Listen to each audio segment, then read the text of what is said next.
In this video, we will look at what is the effect of the inflation, especially if we have inflation, who will get better off and who will get worse off. So sometimes price rises and sometimes the price will fall. So if the price rises, you must relocate your purchase power to ensure that you get the most satisfaction per dollar spent. So for instance, you have $20 budget and you are really enjoying eating ice cream and popcorn. And if the ice cream price goes up and you will try to buy less popcorn but try to buy more ice cream, vice versa. So what this telling us is when you see the inflation, and you have to understand that not all the products price will goes up. And inflation just means the product in the were considered to making that basket goes up. So that will indicate it's inflation. But you have to know some product may not be included in the basket. Their price might be go down. So what I want to say here is you might, when you see the price goes up and you would reducing buy the goods, if the price goes down and you actually will increasing buying the goods. So here actually will relate to a definition called nominal income and real income. So the nominal income is the amount of the money income received in a given time period measured in current dollars. So what does this mean? So for instance, you can ask your parents and how much money they earn when they just find a job. And they may say, okay, $200. And then you can ask them how much money they earn now. They may say $3,000 a month. So does that mean the $200 amount, $200 per month 30 years ago or 20 years ago is not as valuable as $3,000 today? The answer is may not be, because what we were discussing here is the nominal income. So that is just the dollar value, current dollar value of the income. And so in order to correctly comparing the income from different time periods, we should consider use the real income. So the real income is the income in the constant dollars. So the nominal income, or in another way, the real income is the nominal income adjusted for inflation. So after adjust for inflation, the $200 per month 30 years ago might be equal to or even more than $3,000 per month. So that is the real income. So real income actually is try to measure the purchasing power of your money, such as $200 30 years ago, how many bottles of milk they can buy, and how about $3,000 per month currently, and how many bottles of the milk they can buy. So it's measured by the purchase power. So if they can buy exactly the same amount of milk, so their real value should be the same. If the $200 30 years ago can buy more bottled milk than today, so that means our income actually become less valuable than 30 years ago. So this is what we talk about real income. So after introducing this pair of concept, you should know you may get a rise, such like for instance your boss increase your salary every year, but you have to know it doesn't mean you can buy more product. So the rising the income buying more product is conditional on other products price is not rising. So if all the goods is rising and your salary is rising, so you might just buy the same amount of goods you can buy. So which means it might not affect your purchasing power. However, if your income rise is slower than the price rise, and actually we will call it the real income falls. And so, or another scenario, if the income rise faster than the price rises, and you will find your real income actually increases. So this is the relationship between the real income and the nominal income. So please don't think about assuming the nominal income increase, that means real income increase. So that will be the wrong concept. So now we will detailedly discussing couple effect related to inflation. But first of all, you have to keep in mind that there is a redistribution of income and wealth due to inflation. So the inflation actually can play a role to redistribute income and wealth. And we'll analyze it in a few slides later. So the inflation makes some people worse off and other better off. And when we're discussing the following three effects, price effect, income effects, and wealth effects, so pay attention on who will worse off and who will be better off. So first, we will look at the price effect. So before we look at how the price effect gonna affect people's welfare, and I want you to think about this following scenario. Obviously, you definitely can read in book, so they give you a good example about tuition. But here I want to talk about your decision about cutting hairs. So let's see, your parents give you $20 last year every month, every quarter, and ask you to go to the salon to cut the hair. And let's see, the cost for cutting the hair is about $10. And so after you went to the salon, you still have $10 left, and you can go buy more food or watch a movie, etc. And so your parents still doing the same thing this year and still give you $20 for your haircut. And you went to the salon and you look at the price and say, wait a second, instead of $10, the price rise to $16. So now you only have $4 left to buy other goods. And so, which means you have less opportunity to buy other goods. So you only have $4 left. So this kind of change can potentially created by the inflation. And so in the basket, and they include the haircut price. And so the inflation happening, that's indicating every good in this basket price every price will goes up. So that's why we see the haircut from $10 to $16. And obviously, being you only have $20 budget, you definitely get worse off. But if you think about who is running a hair salon, so the manager last year he only can get $10 from you, but this year he can get $16 from you. And so if they are purchasing other product outside the basket, and their price might not rise. So actually, the people who doing their haircut, or the manager of the salon, actually get better off, but you get worse off.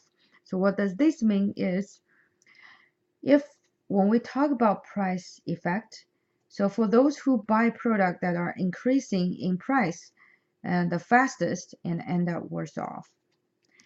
And for those who sell products that are increasing in price the fastest and are better off, like we mentioned about you pay, and so you are the buyer, buy the services, the manager offers services, so they're the sellers.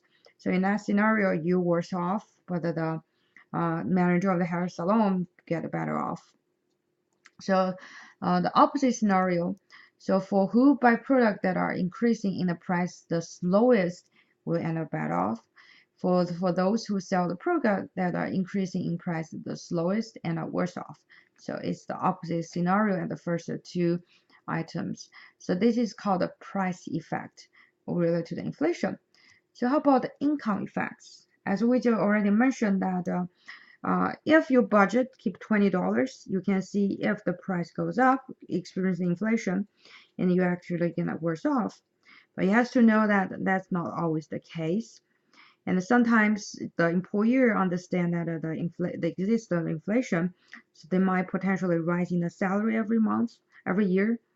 So if we found if their nominal income rise more slowly than the inflation, they actually will end up worse off. Just like we in the example I talked about haircut, so your budget actually increased by 0%. So you don't increase anything nominally, so you can see you're actually worse off.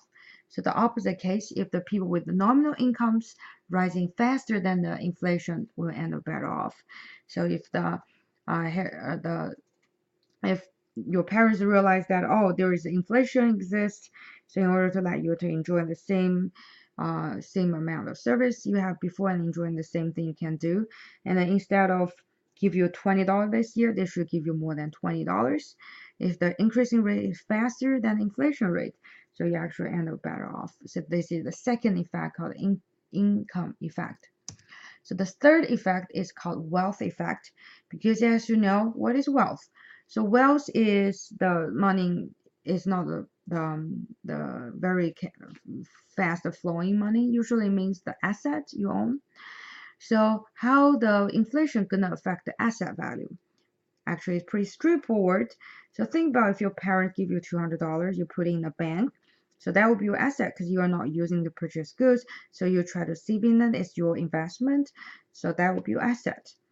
So if you put in the bank $200, so if we have very high inflation, so do you think next year when you check your $200, it's still worth $200? So the answer is no. So obviously the inflation will affect your wealth. So how will that work? So for those who own assets that are declining in real value, ends up worse off. And for those who own assets that are increasing in real value, ends up better off. So as I mentioned, we always had kind of certain kind of inflation. So you say, oh, I shouldn't put my money in the bank or buy any other investment asset because I put money there, and they are kind of depreciating. I cannot buy goods, so I shouldn't do investment. So that's not right. So when you do investment, usually will have interest rate.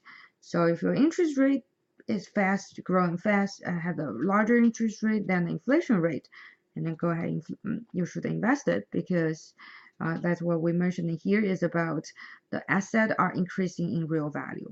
So when you have your interest rate is higher than your inflation rate, you go ahead do it, so you're better off. But if your interest rate is smaller than the inflation rate, you'd better not put in the bank or do the investment, because the real value of the asset actually is declining, so you actually get worse off.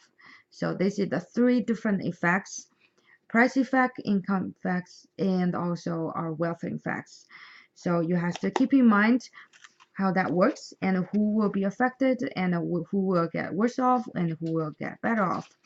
And also, besides the three effects, and sometimes for a country, they're also creating more worse scenario, and it's called social tensions. So social tensions. So usually you have too high inflation, you actually will cause people losing the trust on the government.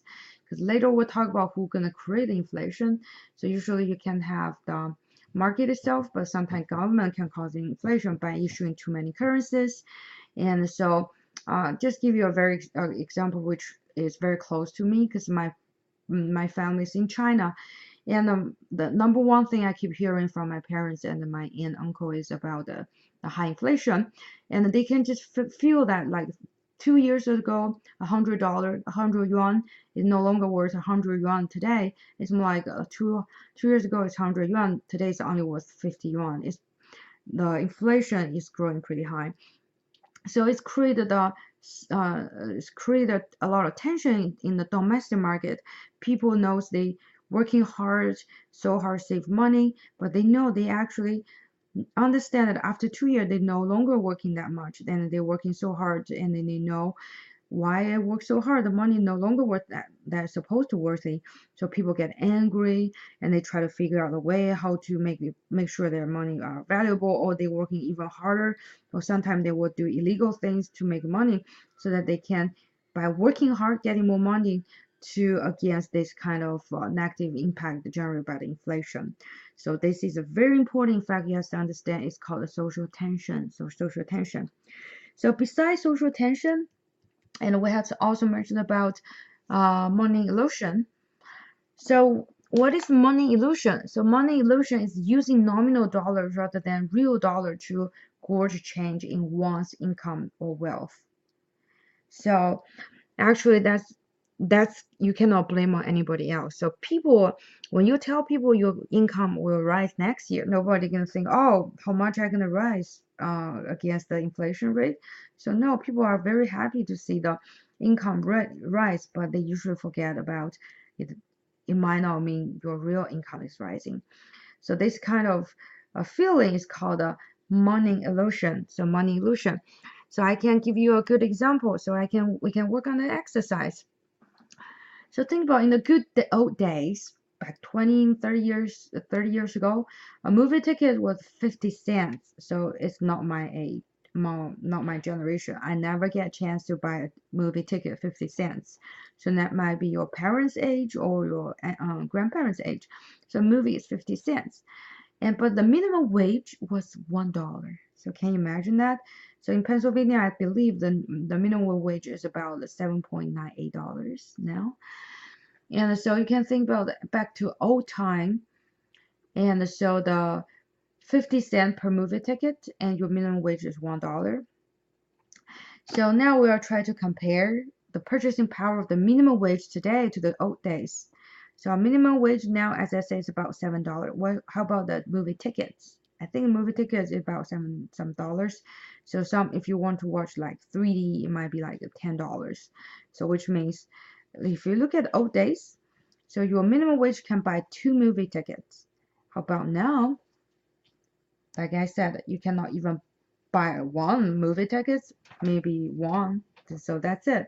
So which means the purchasing power is decreased. Although it make you feel you're richer because your minimum wage will increase, but actually your real income is decreased compared with 20, 30 years ago. So, but you feel happy when you know your minimum wage is rising because it's called money illusion. So that's why recently Amazon said that they will take a lead to rising their minimum wage. And my question for you is, do you think that's a good thing or bad thing after knowing the money illusion and inflation? So in our next video, we will learn what is the macro effect of the inflation.